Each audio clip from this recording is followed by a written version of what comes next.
अस्सलाम वालेकुम। Amazing facts 4.0 में खुश आमदीद। इस दुनिया में हर आए रोज़ दिलचस्प वाक़यात जन्म लेते हैं और हम ऐसे ही दिलचस्प वाक़यात अपनी वीडियोज़ के ज़रिए आपकी खिदमत में लेकर आते हैं। एक ऐसा ही दिलचस्प वाक़या फ्लोरिडा के एक जज और वहाँ के वकला के दरमियान सामने आया। फ्लोरिडा से ताल्लुक़ रखने वाले जज ने अपने डिस्ट्रिक्ट के तमाम वकला को ख़त लिखा और उन्हें तायद किया कि वो ऑनलाइन समाज से पहले बिस्तर से उठकर शर्ट पहन लिया करें। ये खत बार काउंसिल के वेबसाइट पर लगा दिया गया है।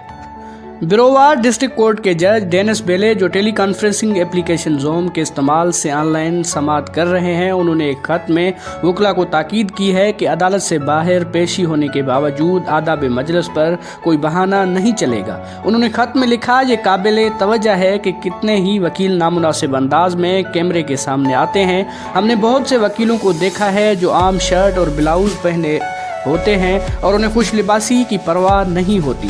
ये बेडरूम में होते हैं और पस मंज़र में मास्टर बेड नज़र आ रहा होता है। एक मर्द वकील तो शर्ट पहने बगैर कैमरे के सामने आ गए, जबकि एक खातू वकील इस तरह कैमरे पर आई कि वो अभी तक बेड पर ही कंबल ओढ़े हुए थी। जज ने मजीद लिखा, बराए मेहरबानी अगर आपको नागवार न गुजरे तो अदालती समाअतों में अदालती समाअतों की तरह ही पेश आएँ, चाहे ये ज़ूम पर हों या ना हो। जज डेनिस ने मियामी हेराल्ड को बताया कि मैं वकला से चाहता हूं कि ऐसा लिबास पहने जिससे उनकी शनाख्त की इज़्ज़त बढ़े कि ये अदालती समाअत है। उन्होंने बताया कि आपको भी वैसे ही इज़्ज़त मिलेगी जैसे आप दे रहे होंगे। उन्होंने कहा है कि अगर आप जीन्स और टी शर्ट में ज़ाहिर होंगे तो उसका असर उलट होगा। इस तरह के मज़ीद दिलचस्प वीडियोज़ के लिए आपसे गुजारिश है कि हमारे चैनल अमेजिंग फैक्ट्स 4.0 को सब्सक्राइब करें, इस वीडियो को लाइक करें और अपने दोस्तों के साथ शेयर करें। I'm inspired